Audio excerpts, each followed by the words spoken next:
33 karya Kristus. Tapi 33 karya Kristus itu untuk 2018, saudara-saudara. Karena selesai ini saya akan bahas 15 proklamasi Kristus tentang dirinya. Saudara tanya sama saya, kok enggak 33? Kan saya gembalanya. Saya mau bikin 33, saya mau bikin 15, kan tergantung saya, saudara-saudara, ya kan. Saya pikir sudah cukup berat belajar 33, khusus serial yang akan datang lebih mudah. Kita akan bicara tentang 15 proklamasi Kristus tentang dirinya. Ada banyak orang yang suka bilang gini kan, Yesus gak pernah bilang dia Tuhan. Come on, lu gak baca Alkitab, pakai mau kritik Alkitab orang Kristen lagi. Iya kan, ada banyak yang bilang, no, Yesus selalu bilang dia hanya utusan Allah, oke. Kalau otak cuman seon, bacot jangan 100 kilo, saudara. Ya kan ada banyak orang saya bilang otaknya ringan, bacotnya berat, saudara. Nah, saya akan jelaskan 15 proklamasi Yesus tentang dirinya. Sehingga kalau ada orang menghantam kekristenan dan berkata, Yesus gak pernah bilang dirinya Tuhan, dia gak pernah bilang sembahlah aku, oke. Saya akan jelaskan betapa dia memproklamasikan dirinya. Akulah jalan, kebenaran dan hidup. Tidak ada seorang pun sampai kepada Bapa jika tidak melalui aku. Orang mau panggil dia Tuhan kah, orang mau panggil dia juru selamat kah, orang mau panggil dia Baal, tidak penting. Tapi dia jalan, dia keselamatan, dia hidup. Berikan tepuk tangan yang meriah buat Tuhan. Haleluya. Nah, di bagian ke-29 ini kita akan membahas pemimpin membesarkan orang lain. Yang paling mengerikan di bangsa ini munculnya pemimpin-pemimpin yang memperkaya dirinya sendiri, yang membesarkan dirinya sendiri, yang mencari keuntungan buat dirinya sendiri. Bilang sama sebelah saudara, lu jangan gitu. Amin. Halo. Amin. Pertanyaan saya, Yesus kaya enggak? Yesus kaya enggak? Yesus kaya enggak? Kemanapun dia pergi, ada 12 orang yang dia beri makan. Ya, dia bukan orang miskin dan menderita. Dia enggak harus minta-minta. Dia harus bayar pajak, artinya dia masuk sebuah level di mana dia sudah ada pada posisi membayar pajak. Dan waktu Petrus sedang mau mempersoalkan itu, dia bilang, berikan kepada Kaisar apa yang Kaisar punya, berikan kepada Tuhan apa yang Tuhan punya. Dia bukan Tuhan yang miskin. Bahkan dalam perjalanan di muka bumi, dia bukan orang miskin. Dia tidak pernah bilang sama Petrus, Petrus, minta ke sama orang, apa kan kita lagi susah. No. Dia selalu punya persediaan yang cukup. Amin. Iya kan? Selama dia hidup di muka bumi, dia bukan Tuhan yang miskin. Dia bukan Tuhan yang menderita. Dia Tuhan yang dahsyat. Pemimpin yang dahsyat. Tetapi jangan salah, bukan hanya dirinya. Tapi orang yang bersama dengan dia pun diberkati. Amin. Nah, ini yang kita mau belajar hari ini. Klik. Yohanes 21 ayat 15 sampai 19. Gembalakanlah apa? Domba-dombaku. Sesudah sarapan Yesus berkata kepada Simon Petrus. Siapa Simon Petrus ini? Halo? Gading Serpong, halo? Masih hidup? Bekasi, halo? Masih hidup? Kalau Serpong sama Bekasi masih hidup, haleluya. Tamres udah tidur semua. Siapa Simon Petrus? Ini kalau saudara nggak jawab, saya balik ke Raja Ampat nih. Pantainya di situ lebih bagus daripada muka saudara yang tak berpengharapan itu. Siapa Simon Petrus? Satu, orang yang diselamatkan Tuhan. Dari tangkap ikan gak dapat apa-apa, Yesus bilang, tebarkan jalamu di sebelah kanan perahu, dia tangkap begitu banyak ikan. Amin. Siapa Petrus? Petrus adalah orang yang diangkat oleh Yesus. Dia bukan hanya diselamatkan, tapi kemudian dia diangkat. Kenapa saya bilang dia diangkat? Dia bukan siapa-siapa toh. Dia cuma nelayan biasa, tapi ketika bersama dengan Yesus, mulai naik dia. Iya kan? Tetapi yang ketiga, dia juga tuh orang yang diberkati oleh Tuhan. Kenapa dia diberkati? Dari seorang yang gagal tangkap ikan, yang keahliannya saja dia tidak mampu, kemudian Tuhan tolong sampai dia berhasil. Berarti dia juga orang yang diberkati. Jadi yang pertama dia siapa? Diselamatkan Tuhan. Yang kedua dia siapa? Orang yang diangkat Tuhan. Yang ketiga dia orang apa? Diberkati Tuhan. Tapi dia punya dua persoalan serius. Yang pertama dia adalah orang yang mengkhianati Yesus. Sama-sama bilang sama-sama mengkhianati Yesus.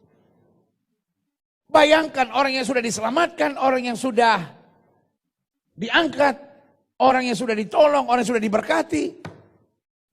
Tiba-tiba ketika Yesus dalam masalah yang serius, tiba-tiba dia bilang apa? Aku tidak kenal dia. Jadi kalau ada orang yang mengkhianati saudara, biasa aja kali. Sama-sama bilang sama saya, di dunia ini pengkhianatan normal. Sama-sama bilang sama saya, di dunia ini pengkhianatan normal. Bilang sama sebelah saudara, tapi kita anak Tuhan jangan. Di kalangan orang dunia, di kalangan orang anak-anak setan, pengkhianatan itu biasa. Tapi anak Tuhan jangan. Amin. Tapi kalau sudah dikhianati oleh seseorang, jangan sakit hati. Karena apa?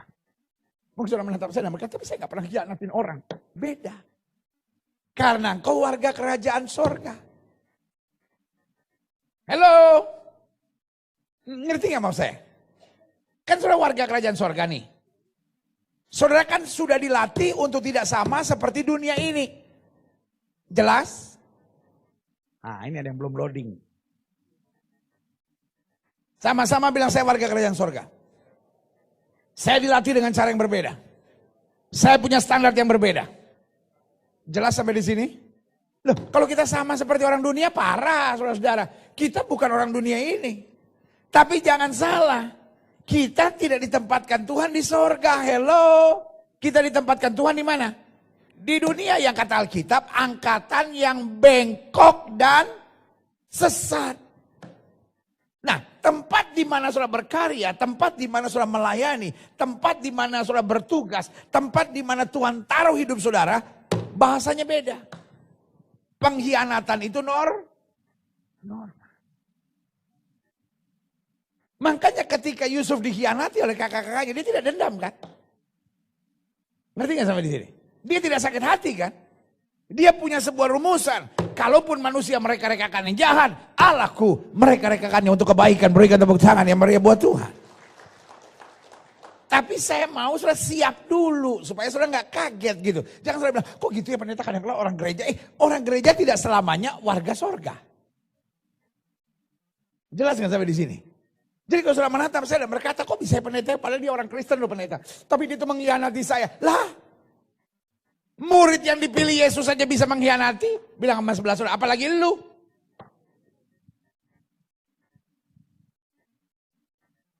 Makanya selalu saya bilang, waktu kita diutus sebagai orang yang sudah diselamatkan oleh Kristus di tengah dunia ini, kita harus mengerti dan kita harus siap. Problem is normal. Masalah itu biasa, bahkan bukan cuma masalah. Pengkhianatan itu buat orang dunia biasa. Jadi kalau kita dikhianati, bilang Tuhan pembela saya akan memberikan kemenangan yang gilang gemilang, yang setuju berikan tepuk tangan yang meriah buat Tuhan. Haleluya.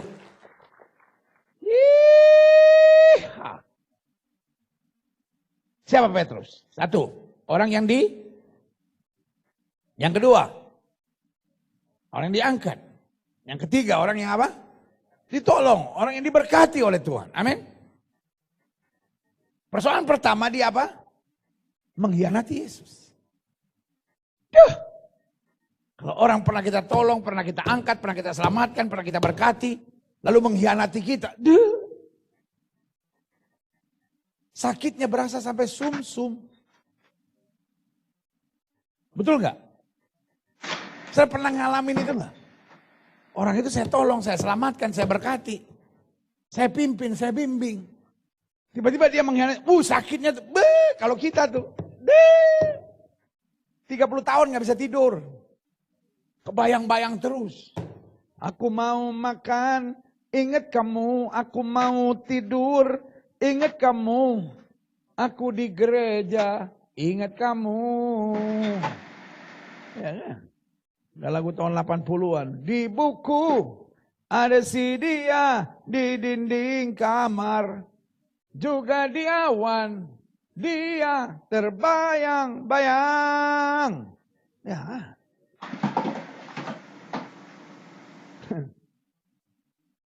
Tapi yang kedua, dia adalah orang yang membatalkan perjanjian dengan Tuhan.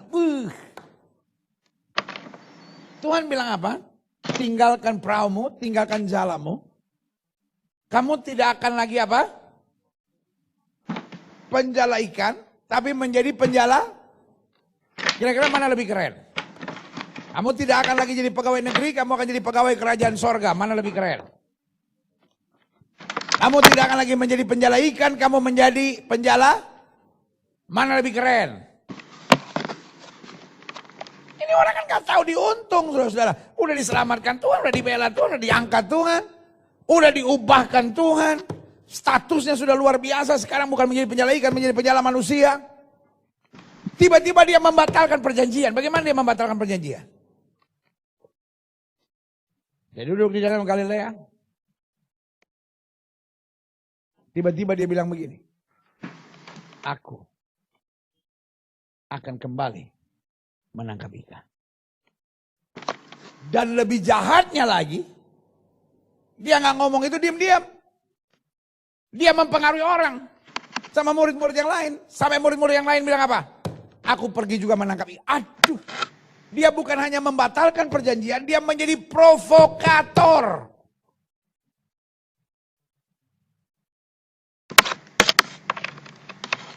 Halo. Halo. Masih Kristen semua? Masih hidup semua? Saya mau tanya sama saudara. Di keluarga saudara ada provokator enggak? Yang suka adu-adu domba.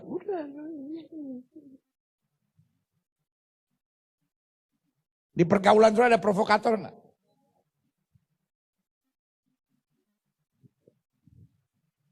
Di tempat kerja saudara ada provokator enggak? Itu kan provokator itu biasanya mukanya manis, ngomongnya manis. Jarang provokator yang mukanya kotak, jarang. Provokator biasa kalau ngomong, iya itu kan.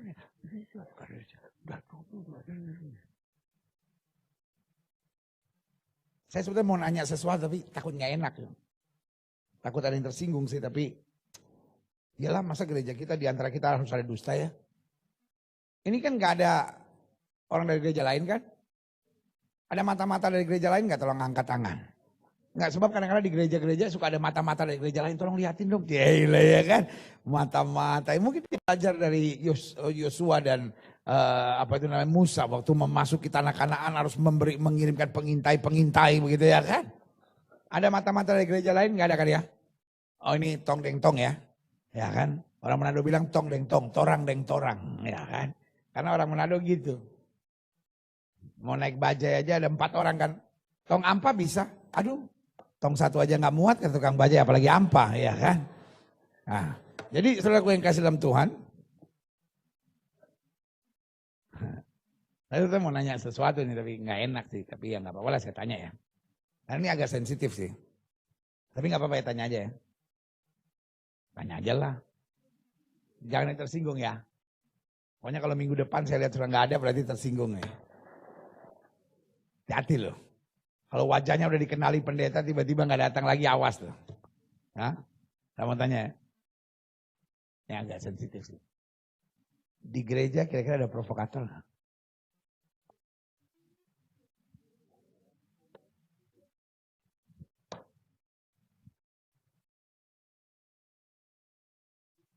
Repotnya orang kan, kalau nggak suka sama orang cari temen. Kalau saya nggak suka sama orang jangan bunuh orang itu. Ngerti nggak? Kalau saya misalnya goyang karena sesuatu doa minta urapan Tuhan. Jangan justru goyangin orang lain. Kan sebetulnya cuma bermasalah kan Petrus kan. Kenapa dia bermasalah? Karena dia menyangkal Yesus kan. Jelas nggak maksud saya?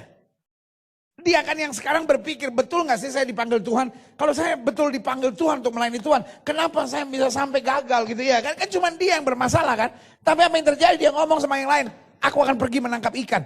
Bos, kalau mau murtad, kalau mau keluar gereja, kalau mau bermasalah, jangan ajak orang. Kalau mau ajak orang itu, soalnya lagi banyak duit, ajak orang ke bakmi Gajah Mada, mantap.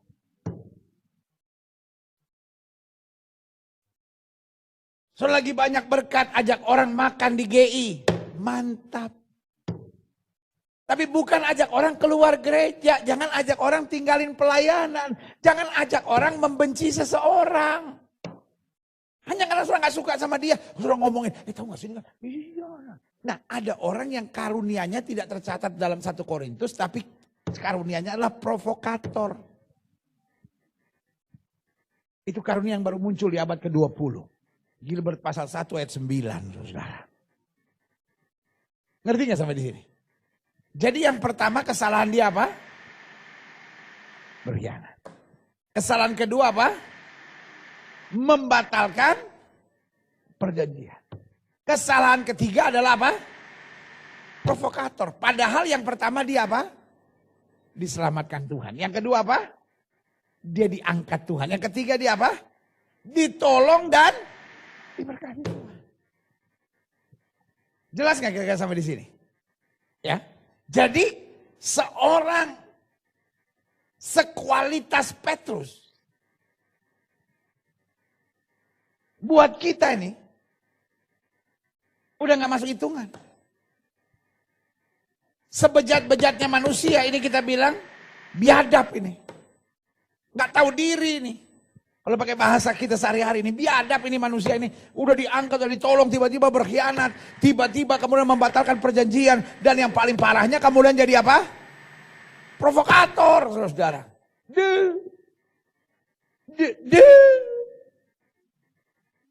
Ini yang kayak begini nih, mending kita lapor ke Barreskrim nih. Tetapi lihat. Orang seperti ini. Kita lihat selanjutnya, Sesudah sarapan, Yesus berkata kepada Simon Petrus, pengkhianat itu, provokator itu. Simon, anak Yohanes. Siapa yang rubah nama Simon menjadi Petrus? Yesus. Yesus bilang, kamu terlalu berat ya memegang nama Petrus, karena Petrus artinya batu karang. Simon artinya ilalang yang gampang digoncangkan. Kamu berat ya mengenakan nama Simon. Berat buat kamu Simon untuk mengenakan nama Petrus. Yesus kembali memakai namanya Simon Bar-Jona. Simon anak Yohanes. Padahal Yesus bilang apa? Upon this rock I will build my church.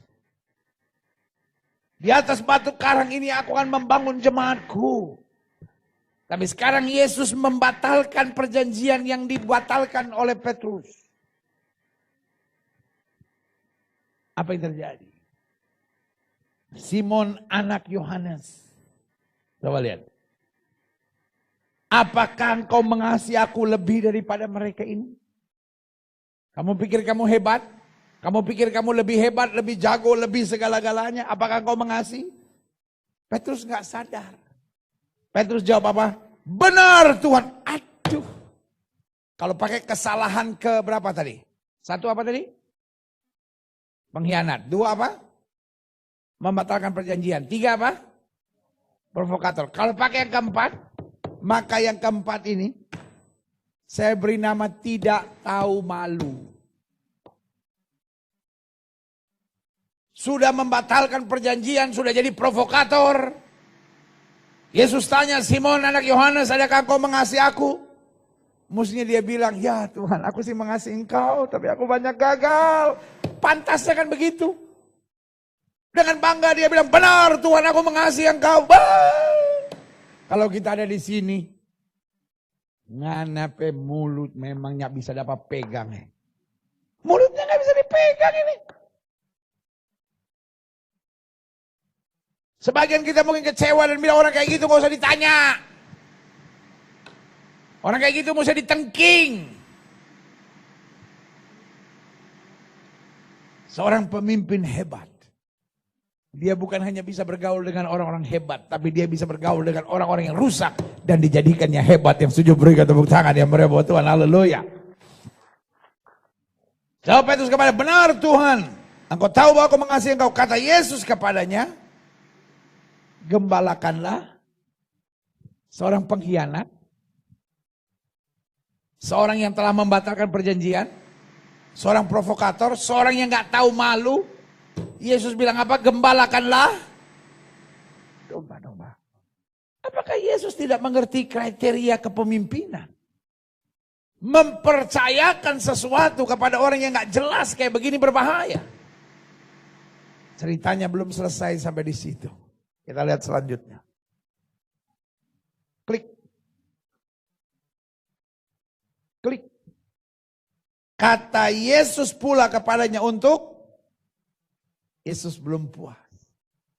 Karena Petrus hanya menjawab dengan pemikiran dan logikanya. Simon anak Yohanes, apakah kau mengasihi aku? Sudah turun ya sekarang ya. Bukan lagi apakah kau mengasihi aku lebih daripada mereka. Kamu pikirkan kamu lebih hebat dari semua kan? Kamu pikir kamu lebih rohani dari semua kan? Tapi sekarang Yesus tanya turun. Simon anak Yohanes, Simon Bar Jona, apakah engkau mengasihi aku? Petrus belum sadar. Benar Tuhan, engkau tahu bahwa aku ini mengasihi engkau.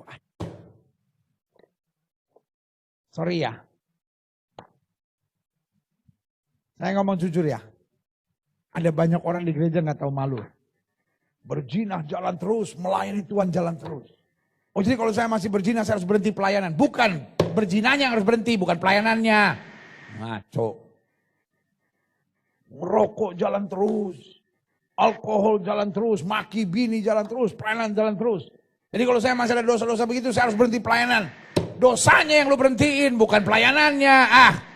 Sembarang-sembarang ini ya kan. Ngerti gak maksud saya? Ya kan? Karena banyak orang bilang, kalau masih merokok, berhenti pelayanan. Berhenti pelayanan sama berhenti merokok mana lebih gampang? Bagian bilang berhenti pelayanan, nah ini.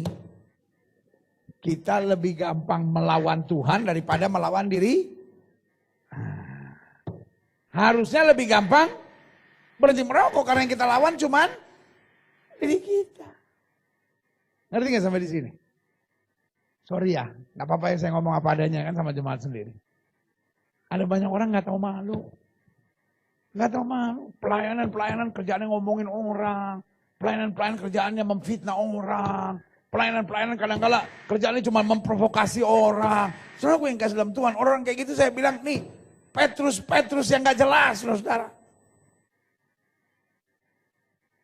Udah menyangkal. Mestinya dia pertama kali ketemu Yesus minta ampun. Tuhan ampuni dosaku, aku pernah menyangkal engkau.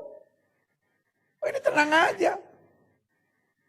Yesus tanya, Simon anak Yohanes, adakah engkau mengasihi? Benar Tuhan, aku mengasihi engkau. Tanya kedua kali, apakah engkau mengasihi aku? Benar Tuhan, aku mengasihi engkau. Yesus tetap sama loh. Coba lihat, luar biasa ini. Kata Yesus kepadanya, apa? Gembalakanlah domba-domba. Klik. Kata Yesus kepadanya untuk ketiga kali, Simon anak Yohanes, apakah engkau mengasihi aku? Maka apa? Sedih hati Petrus karena Yesus bertanya untuk ketiga kalinya. Rupanya tiga ini sensitif buat Petrus.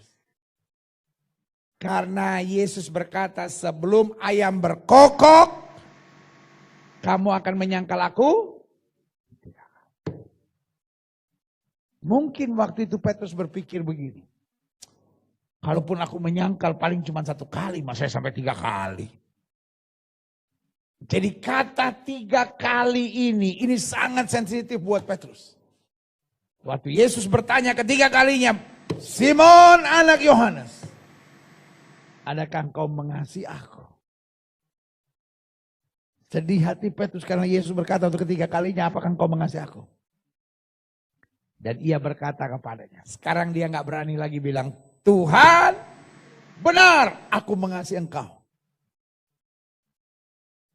Tuhan, engkau tahu segala sesuatu. Engkau tahu bahwa aku mengasihi engkau. Kata Yesus kepadanya, gembalakanlah. Di sini saya percaya air matanya mengalir. Tuhan, engkau tahu segala sesuatu. Deep down in my heart. Di dalam hatiku yang terdalam sebetulnya aku mengasihi engkau. Tetapi aku tahu juga aku berkali-kali gagal. Aku berkali-kali menyangkal engkau. Saudara gue yang kasih dalam Tuhan, yang Tuhan butuhkan bukan jawaban yang sempurna, yang Tuhan butuhkan jawaban yang jujur.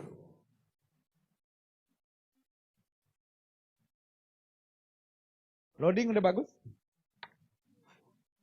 Saya ulangin sekali lagi. Yang Tuhan butuhkan bukan jawaban yang sempurna, yang Tuhan butuhkan jawaban yang jujur. Tuhan bukan butuhkan jawaban yang kita pikir itu yang Tuhan mau dengar. Tuhan mau jawaban yang jujur. Ada banyak orang menjawab sesuai dengan apa yang dia ingin orang lain dengar. Tuhan butuh jawaban yang taruh tangan kanan di dada, sama-sama bilang sama saya harus memberi jawaban yang jujur pada Tuhan. Tuhan tahu segala sesuatu kok. Tuhan tahu segala sesuatu, nggak usah lah betingkah-betingkah sama Tuhan gitu. Tuhan, jujur aja Tuhan. Ini kekurangan saya, Tuhan sempurnakan. Tuhan saya masih lemah di sini, Tuhan angkat saya. Tuhan saya masih punya kekurangan di sini. Tuhan bela saya, Tuhan saya masih punya kekurangan di sini. Mampukan saya. Tuhan nggak butuh jawaban yang sempurna, dia butuh jawaban yang jujur. Kita lihat selanjutnya, klik. Klik.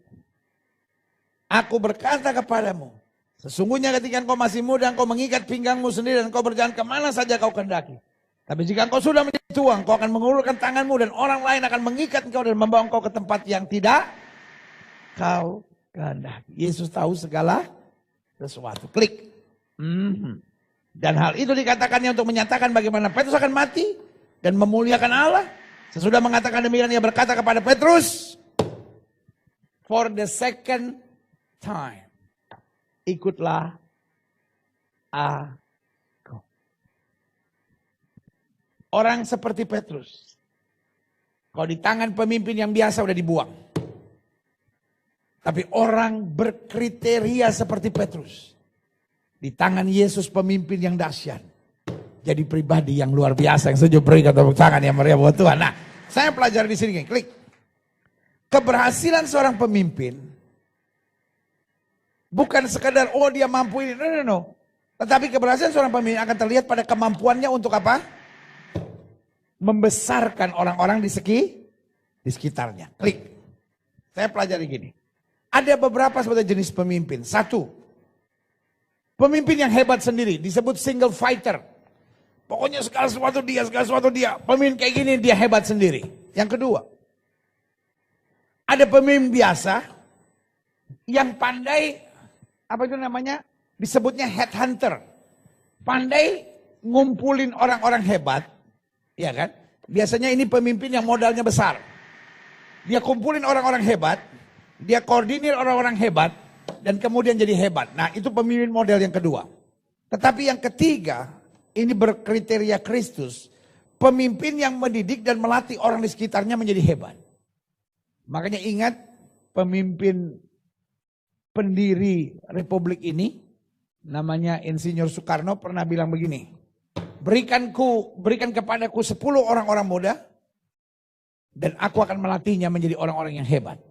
Saudaraku yang kasih dalam Tuhan, seorang pemimpin bukan memberi kriteria siapa yang harus bekerja bersama dia. Tetapi seorang pemimpin akan melihat siapapun yang ada di sekitarnya dan dia bekerja bersama-sama. Amin.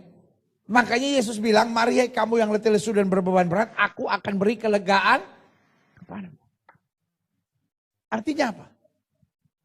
Dia bukan pemimpin yang memberikan kriteria. Yang bisa aku pakai syaratnya 1, 2, 3, 4, 5. No. Barang siapa yang sama-sama bilang sama saya, kalau saya mau. Tuhan mampu. Siapa yang setuju sama saya? Amin. Kita harus mau. Jangan tengil, jangan bertingkah, jangan sok jago, jangan sok pinter, jangan sok jual mahal. Aduh, ada banyak orang sok jual mahal banget. Ya saya sih mau melayani tapi, ayah. Nggak usah jual mahal, kalau kita bisa melayani Tuhan itu anugerah. Sama-sama bilang kalau saya boleh melayani Tuhan itu anugerah. Ayo kita lihat selanjutnya, klik. Saya pelajari pemimpin yang membesarkan orang. Siapa itu? Klik. Harus kita sadari, orang tidak menjadi besar dalam semalam. Setuju nggak? Jadi seorang pemimpin nggak boleh cepat kecewa. Aduh, ini orang mah nyebelin lah. Makanya minggu lalu kita bahas tentang pemimpin yang berjiwa. Seorang pemimpin dikhianatin pun nggak makan hati. Kalau apa-apa makan hati, apa-apa makin masuk kena masalah ini stres, apa-apa dendam. Iya, itu mah bukan pemimpin itu. Ular kadut itu. Seorang pemimpin jantungnya mesti 2. Yang satu stop, yang satu masih berdetak, saudara. Seorang pemimpin dikhianatin biasa, bos. Jangan jadi pemimpin kalau nggak bisa dikhianatin. Iya kan? Jadi kita harus ingat orang itu jadi besar tidak mungkin Yang kedua, orang besar bukan seorang yang sempurna. Makanya ada banyak orang kecewa dalam pelayanan. Kenapa? Karena dia pikir gini, kalau saya di pelayanan mungkin saya ngadepin orang-orang sempurna semua, yang enggak tuh. Ada banyak orang yang kecewa sama hamba Tuhan. Aduh pendeta, dia hamba Tuhan kan dipakai Tuhan hebat ya gitu. Tapi waktu saya dekat dengan dia, ternyata saya lihat dia juga banyak kekurangan, dia banyak kelemahan. Cuman Tuhan yang gak ada kekurangan dan gak ada kelemahannya. Amin. Jadi orang hebat juga bukan orang sempurna. Orang besar juga bukan orang yang sempurna. Ada pemimpin yang gak bisa terima. Ini orang kok udah diberi kepercayaan besar tuh begini. Gak bisa. 1, tidak semalam. 2, orang hebat juga punya kekurangan. Yang ketiga, orang besar dari dirinya sendiri harus ada kemauan. Jadi memang pelatihnya sehebat apapun melatih. Tapi kalau dasarnya orang yang gak mau gak bisa. Setuju gak? Jadi tetap gini, pelatihnya harus hebat. Ada orang hebat tapi kalau pelatihnya parah ya juga parah. Yesus bilang gak sama Petrus? Petrus, kamu tuh ya bacotnya aja gede Petrus. Enggak dong. Petrus ternyata orang yang sangat sensitif. Yesus gak usah bilang sama dia, Petrus, gampang kau bilang. Aku mengasihi engkau, aku mengasihi engkau. Kenyataannya kau sangkali aku. Kemarin siapa yang bilang, aku tidak kenal, aku tidak kenal. Jahat kamu Petrus. Busuk hati kamu. Nah, ternyata dia seorang yang juga mau. Hanya dengan sindiran-sindiran sederhana. Hanya dengan teguran-teguran kecil, Petrus langsung nangis. Petrus langsung bilang, benar Tuhan. Engkau tahu segala sesuatu. Buat saudara-saudara kita yang Katolik, Petrus diangkat sebagai the first pope. Sebagai paus yang pertama. Kenapa dia disebut sebagai paus yang pertama? Orang yang punya kriteria seperti ini. Dan jangan salah loh. Paus itu orang yang tidak menikah, tapi Petrus itu menikah. Kenapa Petrus menikah? Karena dia punya mertua. Memang tidak pernah ada, maka Petrus sedang berjalan bersama istrinya, mereka selfie, lalu Petrus berkata sama istrinya, tolong di-upload dong di Instagram kita. Nah ada. Lalu kemudian istrinya Petrus bilang, ayo Petrus, foto sama ayam, nanti saya taruh di Instastory. Memang gak ada. Tapi saudara gue yang kasih dalam Tuhan, dia pasti punya istri. Karena dia punya mertua.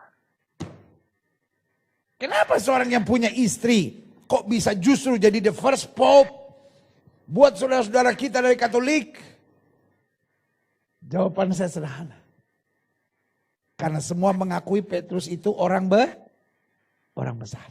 Sama-sama bilang Petrus orang besar. Tapi bukan karena Petrusnya hebat. Petrus hanya mau dilatih oleh pemimpin dahsyat Kristus Yesus Tuhan dan Juru Selamat kita, yang berikan tepuk tangan yang meriah. Amin. Lihat selanjutnya. Jadi pemimpin yang membesarkan orang, yang pertama dia menyadari orang tidak menjadi besar dalam semangat. Jadi jangan cepat putus asa. Yang kedua, orang besar bukan orang yang sempurna. Tetap kuat, tetap semangat. Yang ketiga, orang besar dari dirinya sendiri harus ada kemauan. Makanya yang keempat, ini kuncinya. Pemimpin yang baik bisa melihat benih kebesaran seseorang meskipun masih sangat kecil. Itu bedanya seorang pemimpin dengan sekedar a trainer. Pemimpin bisa melihat siapa yang bisa ditrain, siapa yang tidak bisa ditrain. Siapa yang tidak bisa ditraining. Tetapi trainer just train. Nah, tanpa kita sadari, kita seringkali tidak menempatkan diri pada posisi leader, tetapi hanya pada posisi apa? Trainer. Dan banyak trainer akhirnya stres sendiri. Kenapa? Kok saya udah buat yang terbaik, saya udah train. Kok nggak bisa ya? Tapi seorang leader nggak kecewa. Yesus tidak melatih lebih jauh Yudas. Karena memang nggak ada benihnya. Tetapi Yesus melatih dengan sabar terus Petrus. Dan akhirnya Alkitab berkata Petrus berjalan saja. Bayangan yang terkena orang sakit disembuhkan. Berikan tepuk tangan yang meriah buat Tuhan. Sekarang kita tahu kenapa Yesus begitu sabar sama Petrus. Apakah dia punya anak emas? No. Kenapa Yesus begitu sabar? Karena Yesus bisa melihat benih. Saya tutup dengan ini, klik. Modal seorang pemimpin untuk membesarkan seseorang. 1. Kebesaran jiwa. Sehingga memiliki semangat untuk melihat orang lain dapat menjadi besar. Orang-orang yang berjiwa kerdil, melihat orang lain besar merasa itu saingan. Tapi seorang leader ketika melihat orang lain dahsyat, orang lain besar, orang lain hebat, itu kebanggaannya. Jelas? Makanya prinsip Yesus bilang apa? Tertawalah bersama dengan orang tertawa, menangislah bersama dengan orang. Kalau ada orang susah, tolong. Kalau ada orang menderita, bantu.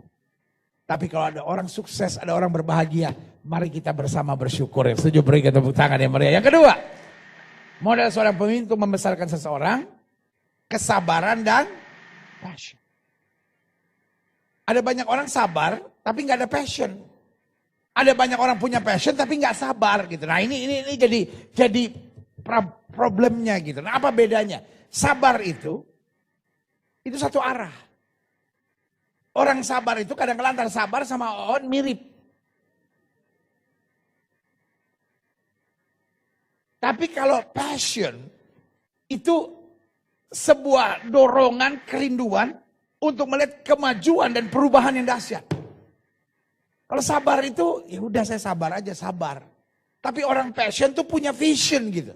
Saya tuh sabar karena saya pengen lihat rumah tangga saya dipulihkan. Saya sabar karena saya mau lihat mujizat terjadi. Saya sabar dan saya tahu Tuhan akan bertindak. Saya sabar dan saya tetap berdoa. Saya sabar, saya tetap beriman. Saya sabar, saya tetap bersemangat. Saya tahu Tuhan saya tidak pernah mengecewakan saya. Yang setuju katakan amin. Amin. Yang ketiga, modal seorang pemimpin untuk membesarkan seseorang, keseimbangan antara keberanian mendidik dengan kesungguhan mencintai. Kalau kita cuma berani mendidik tanpa kita sadari, kita lama-lama jadi orang yang keras dan kejam. Tetapi ketika kita berani mendidik dengan keseimbangan cinta, itu yang mendatangkan keberhasilan. Klik. Aha. Yang keempat, modal seorang pemimpin untuk membesarkan seseorang, memiliki apa? Kedewasaan untuk selalu melihat jauh ke depan. Bukan hanya now and today. Kalau now and today, banyak pemimpin kecewa. Kok saya udah berjuang, kok saya udah begini, kok masih begini-begini saja ya. Pemimpin adalah seorang yang selalu berantusias. Sama-sama bilang sama saya berantusias. Bayangkan, Yusuf itu mau mati. Yusuf mau apa? Mati. Yusuf mau apa? Loading belum bagus. Bekasi Yusuf mau apa? Halo? Gading Serpong Yusuf mau apa? Semua Yusuf mau apa? Orang kalau mau mati saya mau tanya, ada semangatnya gak? Istriku, anak-anakku, aku mau mati.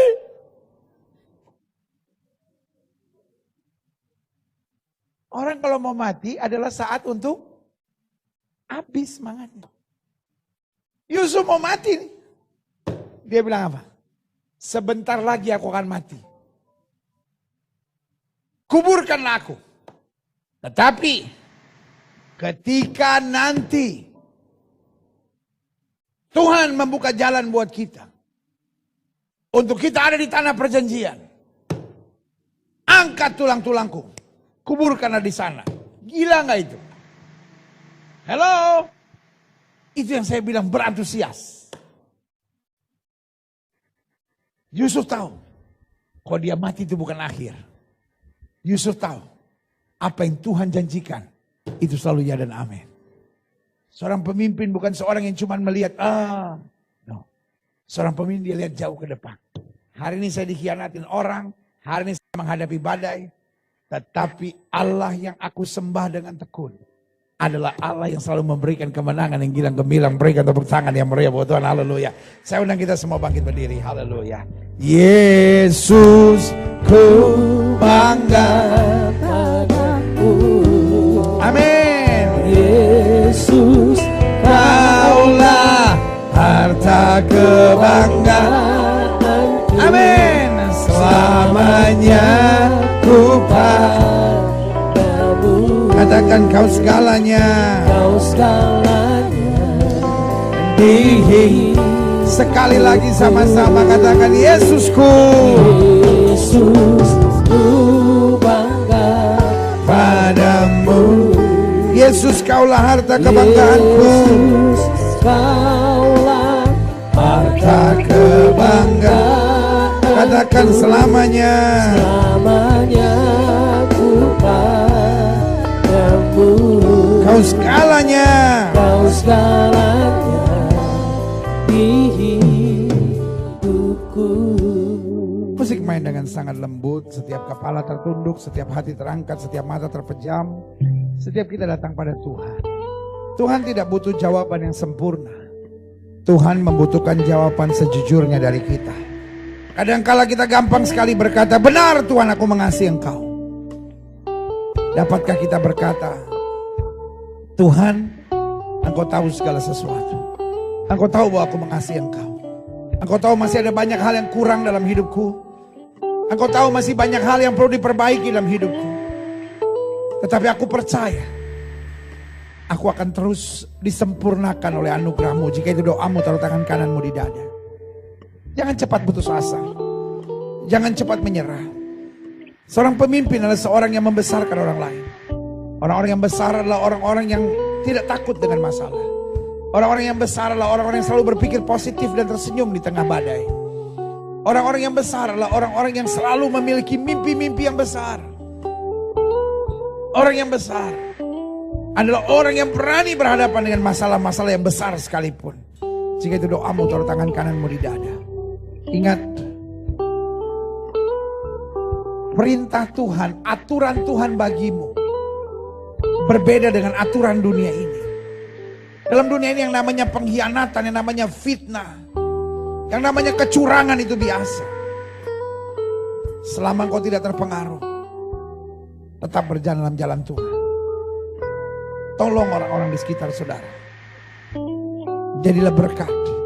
Sehingga hidupmu selalu membesarkan orang-orang yang ada di sekitarmu. Jika itu doamu, taruh tangan kananmu di dada. Setiap saudara yang didoakan, taruh tangan kanan saudara di dada. Boleh angkat tangan dua-dua tinggi-tinggi, izinkan saya berdoa. Bapa, dalam nama Yesus. Lihat tangan anak-anakmu yang terangkat dua-dua di depan Tuhan. Betul kami ada kekurangan, betul kami ada kelemahan. Tapi kami tahu sabarnya Tuhan atas hidup kami, menyempurnakan kami. Sehingga kami dapat berjalan. Semakin hari semakin disempurnakan dalam terang Tuhan. Kami gak mau jadi Kristen yang masa bodoh, acuh tak acuh. Tapi kami mau jadi anak Tuhan Yesus yang selalu disempurnakan oleh anugerah Tuhan. Sehingga bukan hanya kami yang boleh Tuhan angkat. Tapi dimanapun kami berada, kami boleh dipakai Tuhan untuk membesarkan orang di sekitar kami. Dan menjadi berkat bagi kemuliaan Tuhan. Terima kasih Bapa. Lihat tangan-tangan yang terangkat. Saudara gue yang kasih dalam Tuhan. Tuhan itu sangat serius dengan hidup saudara. Dia gak mau main-main. Dia mau menyatakan kemuliaannya. Terima kasih Bapa. Hamba juga doa buat yang sakit. Setiap saudara yang sakit, letakkan tangan kananmu di bagian tubuh yang sakit. Kami tolak sakit penyakit. Kami tolak kelemahan tubuh. Kami tolak campur tangan kegelapan. Kami patahkan kuasanya di dalam nama Yesus. Hai setan sakit penyakit, kau tidak punya kuasa atas tubuh orang percaya. Karena tubuh kami telah dibeli dengan harga mahal, itu darah Yesus. Dari darah yang tercurah, tubuh kami adalah bait Roh Kudus, bukan tempat penyakit. Kami perintahkan sekarang, keluar dalam nama, keluar dalam nama Yesus. Kuasa kesembuhan, berkat, mujizat mulai terjadi. Karena kami percaya Yesus kami tidak berubah dulu, kemarin, hari ini, dan sampai selama-lamanya. Dengan iman kami nyatakan, oleh bilur-bilur Kristus, kami yang percaya sudah dijamah dan disembuhkan Tuhan dengan kuasa-Nya luar biasa. Haleluya, haleluya. Kami imani, kami tahu janji-Mu ya, dan amin. Setiap saudara yang sudah doakan untuk kesembuhan, tanamkan dalam rohmu, aku sembuh oleh bilur Yesus. Jangan bimbang, karena Alkitab berkata sesuai dengan imanmu jadi padamu. Dan sekali salib Yesus berkata sudah selesai. Semua harga dosa, harga penyakit, harga penderitaan sudah diselesaikan Yesus dan sekali salib. Tinggal kita imani, kita tahu baginya tidak ada perkara yang mustahil. Silahkan turunkan tangan, Tuhan berkati. Bapa, hamba mengasihi jemaat-Mu satu persatu. Apa yang Tuhan taruh di hati hamba sudah hamba sampaikan bagi umat-Mu. Hamba doa sehingga setiap mereka boleh menjadi berkat. Suami boleh membesarkan istrinya, istri boleh membesarkan suami, orang tua boleh membesarkan anak-anaknya. Boleh senantiasa menghadirkan damai, menghadirkan kasih, menghadirkan sukacita, menghadirkan rasa berharga dan percaya diri. Sehingga lewat hidup kami banyak-banyak orang diberkati. Terima kasih Bapak, terima kasih. Setiap orang-orang muda di tempat ini diberkati dalam nama Yesus. Setiap rumah tangga terus mengalami pemulihan dan suasana sorga dalam nama Yesus. Setiap pengusaha, pedagang, karyawan, kaum profesi selalu melihat mujizat demi mujizat. Sehingga setiap kami hidup boleh menjadi berkat. Setiap kami boleh memenangkan jiwa dan lewat hidup kami banyak hal dahsyat boleh terjadi. Terima kasih Tuhan Yesus. Bagi kami Yesus segala-galanya. Apa yang tidak pernah kami pikirkan, itu yang Tuhan sediakan. Terima kasih Bapak. Tutup mata kita, angkat tangan kita dua-dua. Yesus, ku bangga